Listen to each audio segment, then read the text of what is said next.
Zulu newspaper bo, ezindaba eshisayo bo, ezindaba eshisayo. Sikubingelele siphinde sikwamukele kwi-channel yethu iZulu Newspaper. Yebo sanibona. Awu. Lena i-channel ehlele ekuphathele ezinohlonze. Ngilalele phela khuluma ngiphethe ikhanda. Indodakazi kaSfiso Ncwane isiphumela obala ngokufuna usizo. USfiso Ncwane wadlula emhlabeni ngoDisemba ka-2016 ngemuva kokuxinwa ukugula. Indodakazi yalomculi uNqobile Mzelemu isiveze ukuthi ibhalele lomculi iculo elithi hamba kahle.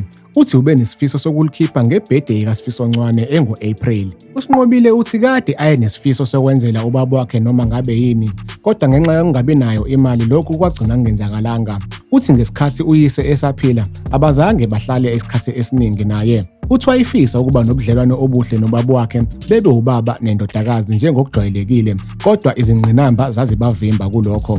Uthi uyazi ukuthi wayemthanda futhi naye wayemthanda. Uthi njengamanje ngoba esekhulile uthathe isinqumo sokubhalela uyise iculo ukuze atshengise ukuthi umthanda kangakanani futhi uyamdinga. UNqobile uthe noma sekuphele iminyaka eyisithupha ubaba wakhe adlula, kodwa kusanzima ukudlulisa lokho.